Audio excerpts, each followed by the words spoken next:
What if I told you that the one country you thought had it all figured out, South Korea, the land of K-pop, Samsung, and world-class education, just admitted something they've kept hidden for years? And it's about Filipinos. The truth they confessed is so shocking, it challenges everything you thought you knew about global respect, about migration, and about how the world really sees the Filipino people. Stay with me, because by the end of this video, you won't just look at South Korea differently, you'll look at yourself differently too. If you're interested in this topic, hit the like button, subscribe, and type "interested" in the comments, and I will give you a heart.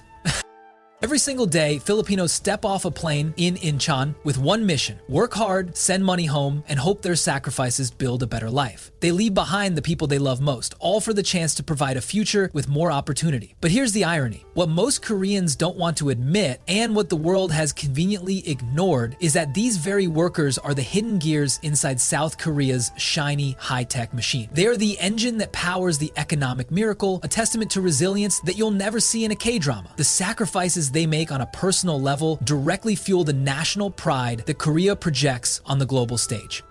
And we're not just talking about a handful of people. South Korea officially employs more than 60,000 documented Filipinos across critical industries. Thousands more are on short-term contracts, often rotating through the tough jobs that keep society running, on ships, in construction, and in vital caregiving roles. Now, 60,000 might not sound like a lot when you compare it to South Korea's 52 million people. But ask yourself this, are these workers filling just any jobs? No, they're filling the jobs South Koreans either can't do or won't. And the distinction there is everything. This isn't a story about competition, it's a story about a critical, indispensable partnership that the world has deliberately overlooked for too long. In Seoul's hospitals, you'll find Filipino nurses treating patients at 3 a.m. with a level of compassion and dedication that can't be taught. Their presence is the difference between a hospital ward running smoothly and descending into chaos. In Busan's shipyards, Filipino seafarers manage the vessels that carry Korea's exports across the globe, ensuring that the very products that define Korean tech get where they need to go. And in countless homes across Daegu and Daejeon, Filipino caregivers are the only reason elderly parents can live with dignity and grace, receiving the one-on-one attention that their own children, caught in Korea's hyper-competitive work culture, cannot provide. Here's the truth. Filipinos are not background characters in Korea's success story. They are the invisible backbone, the tireless human element that keeps the entire system from cracking. And for a very long time, South Korea thought for years that it could replace them with robots, with automation that could do the heavy lifting, with locals who would eventually step in. But here's where it gets uncomfortable. The machine-driven mindset that fueled Korea's economic boom couldn't solve this one very human problem. Machines can't replace compassion. They can't provide a comforting hand or a reassuring voice. And South Koreans themselves? They're running out of young people. With the world's lowest birth rate and a rapidly aging population, Korea simply doesn't have enough hands to do these vital jobs. It's an unsustainable model built on a flaw they hoped no one would notice. So what happens when the country that prides itself on independence suddenly admits it is dependent? Behind closed doors, Korean officials already knew this. They've known for years. They've seen the data. They've felt the pain of labor shortages. But national pride? Pride is powerful. It's a shield that prevents a country from admitting its vulnerabilities. And so, Filipinos continued to work, continued to sacrifice, while their essential role was kept in the shadows. This was a silent agreement. We will benefit from your work, but we will not publicly acknowledge your indispensable role. This isn't just about a labor issue. It's a story of national identity and a refusal to acknowledge that even the strongest countries have hidden dependencies. If you believe Filipino workers deserve more recognition, drop the word respect in the comments. Picture this, a hospital ward in Seoul with 30 patients all in need of care. Now imagine pulling out the Filipino nurses. The system doesn't just slow down, it collapses. Patient safety is compromised, lives are put at risk. The finely tuned machine grinds to a halt. That's the nightmare Korea quietly admitted could happen. It's not a hypothetical scenario, it's a terrifying reality. The truth is, without this dedicated workforce, the high-quality healthcare and elder care systems that Koreans rely on would simply cease to exist. And that's why, for the first time, they broke their silence. The admission was a quiet earthquake that no one in the media seems to be talking about. They've admitted that a cornerstone of their society, a source of their global pride, is not built on their own soil. Instead, it's built on the backs of a group of people who are too often relegated to the background. The value they provide isn't just about filling a role, it's about providing a service with a human touch that has proven to be absolutely irreplaceable. It forced a conversation that no one wanted to have, it exposed a vulnerability that no one wanted to see, and it shone a light on a group of people who have been too long in the shadows. But here's the real question: why now? Why did South Korea wait until 2025 to admit this truth? Why, after years of silence, did they finally feel the pressure to come clean? The answer isn't just about economics, it's about survival. It's about a geopolitical shift you didn't see coming, and it's the story we uncover in the next chapter. The forces that drove this admission are more powerful than you can imagine. Earlier this year, South Korea did something that no one expected. For decades, this nation has built its identity on self-reliance, technological independence, and a fierce national pride. But in a stunning public statement, their leaders finally broke the code of silence. They admitted that the country's future doesn't belong to them alone, that the very fabric of their society, from their healthcare to their shipping, depends on foreign labor. And at the top of that list, they named a group that has long been the silent backbone of their economy: Filipinos. It was a formal public confession, delivered without apology, but with a clear acknowledgement of a deep, long-standing truth. Let me simplify this. It's like a school where one student, day after day, quietly cleans up after every class. They pick up the trash, organize the desks, and make sure the room is ready for the next day. Nobody ever thanks them or even notices. But eventually, the teacher has to admit, without that one student, the classroom falls apart. It's no longer a working, functional place. That student is the Filipino worker. South Korea's government, in an act of staggering public vulnerability, finally said the quiet part out loud for the whole world to hear. It's a confession that shattered a national myth. And when a country's national myth gets challenged, things get messy. We cannot meet our labor demands alone. The truth is, our demographic crisis has left critical sectors of our economy at risk. We rely heavily on the resilience, dedication, and professional skill of Filipino workers, and without them, many essential services, from our hospitals to our manufacturing facilities, would suffer greatly. That wasn't whispered in private. That was South Korea's most powerful officials on the biggest stage finally putting truth into word. It was a direct, unapologetic statement that their nation's celebrated independence was in reality a deeply intertwined dependence. But here's where things turned ugly. Not everyone welcomed it. In fact, for many, this confession was nothing short of a public betrayal.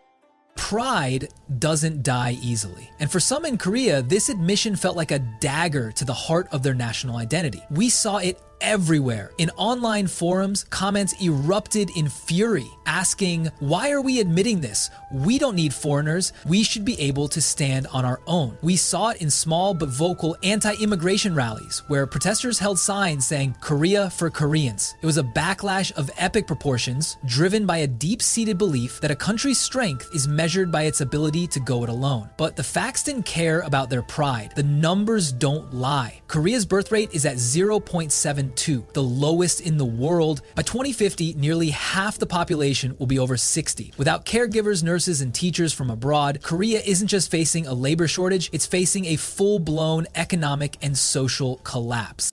So here's the paradox, a contradiction that's almost too painful to watch. The same people criticizing foreign workers are often the very ones whose parents are being cared for with a level of compassion that only a human touch can provide. The same ones whose ships are being manned and whose global trade is being secured by Filipino seafarers. The same ones whose children are learning English and getting a head start in a global economy from dedicated Filipino teachers. It's a stunning hypocrisy, a disconnect between public outrage and private reality. And it reveals a deeper truth about the human element of this entire global equation. If you believe Filipinos are not just workers but world-class citizens, type pride in the comments. And let me tell you a story that sums this up perfectly. A Filipino caregiver once shared how she was mocked on a crowded subway in Seoul for her accent. A group of teenagers pointed and laughed at her broken Korean. She went home crying that night, feeling a deep sense of shame and humiliation. But the very next day, she was back at work with the same quiet dignity, caring for an elderly Korean man who was suffering from an illness. He later told her, "You are like family to me. Without you, I don't know what I would do." That is the contradiction. Public disrespect, private dependence. And this caregiver, in her quiet strength, demonstrated the very resilience that South Korea publicly needed but privately undervalued. And that is why Korea's confession matters, because it breaks the silence. It pulls back the curtain on a truth that has been intentionally hidden for decades. It says out loud what has always been true, that for all of Korea's incredible success, a significant part of that success was built on the backs of an indispensable foreign workforce. This isn't a small issue. It's a statement about what true strength looks like in the 21st century. It's about a nation learning to shed its pride and accept a new, more interconnected reality. And it sets a precedent that other countries struggling with their own demographic crises will soon have to follow.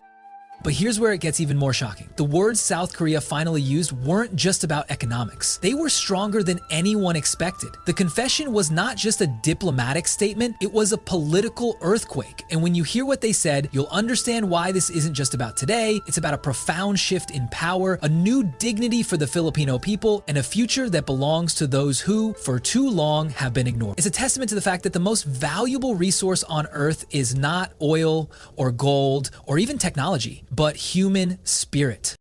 In one of the most surprising moments in recent diplomatic history, South Korean leaders didn't just thank Filipinos. They didn't just call them a valuable part of their labor force. They declared something far more powerful, something that no other country has ever dared to say out loud. The words were delivered at a major international forum, a public act of vulnerability for a nation built on a reputation of strength and independence. It was a statement that rewrote the entire relationship, and the words now echoing across the globe were, "We cannot survive without the Filipino people." Think about the weight of that statement. Not workers, not laborers. They didn't use a title that suggests temporary employment or a transactional relationship. They used a term that acknowledges a person's entire identity, their culture, and their inherent value. They said, the Filipino people. That's an admission of dependence, but also of a profound new kind of respect. It elevates Filipinos from invisible to indispensable. It's a statement that says, you are not just a part of our economy, you are a part of our family. For a nation that has struggled with its own identity and demographic future, this confession is a watershed moment, a turning point that will be studied by historians for decades to come.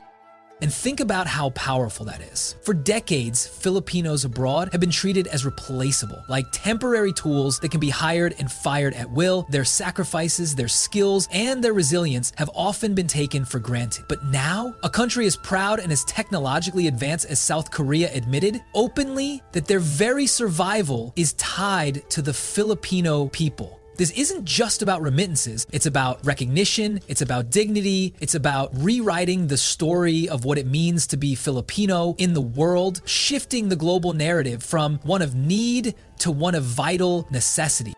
And it doesn't stop in Seoul. This is a global domino effect. Japan is facing the same demographic collapse, and they are quietly importing thousands of Filipino caregivers. The UAE depends on Filipinos for the very construction and healthcare that built their modern cities. The United States relies on Filipino nurses in every single state, a dependency that was thrown into sharp relief during the recent health crisis. We have always needed them. We just never had the courage to say it out loud. But now, South Korea has. They have set a precedent. They have made a move on the global chessboard that others can no longer ignore. If South Korea confessed first, which country will be next? Who will be brave enough to admit, without Filipinos, we cannot survive? This is the transformation, from invisible workers to global pillars, from being underestimated to being recognized as the future. South Korea's confession isn't the end of the story. It's the beginning of a global reckoning. It's a moment of truth that reveals the true power dynamics of the 21st century. The world no longer runs on just oil or technology. It runs on human capital. It runs on the people who are willing to do the hard, essential human work that keeps societies functioning. And for a world grappling with its own internal divisions and demographic challenges, the Filipino people are the blueprint for a future that is more interconnected, more resilient, and more compassionate.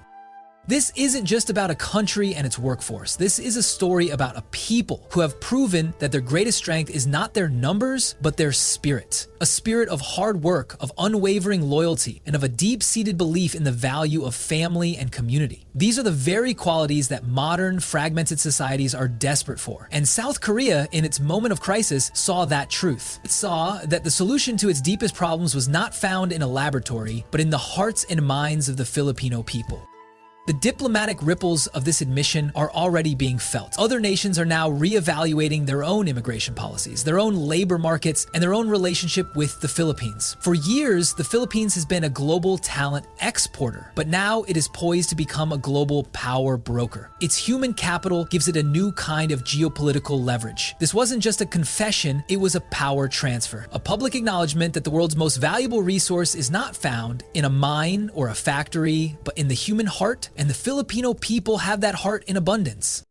So what's the ultimate lesson in all of this? That true strength is not about isolation, but about integration. True progress is not about pushing others away, but about embracing the contributions that make you whole. South Korea, in its humility, has shown the world the way forward. It has demonstrated that the path to a brighter future lies in acknowledging your dependencies and celebrating the people who make your success possible. And the Filipino people, in their quiet resilience, have shown the world that true power is not loud or boastful. It is enduring, compassionate, and indispensable. This is not just a story about them. It is a story about all of us. So when you look at the brilliant city lights of Seoul, you'll never see them the same way again. You'll know that every glimmer, every skyscraper, and every modern convenience is powered in part by the hard work and sacrifice of the Filipino people. You'll know that their story is not just a footnote in a faraway country's history, it is the very foundation of its future. This is the truth that South Korea finally admitted. It's a truth that the world cannot ignore. If you believe the world should never underestimate Filipinos again, comment Filipino people right now. Let's make that message heard. This is the transformation from invisible workers to global pillars, from being underestimated to being recognized as the future. South Korea's confession isn't the end of the story. It's the beginning of a global reckoning, but the story doesn't stop here. The next big untold story is about how Japan is quietly making the biggest military move in Asia and how the Filipinos are at the heart of it. To understand that, you need to watch this video next. Click to uncover the hidden story.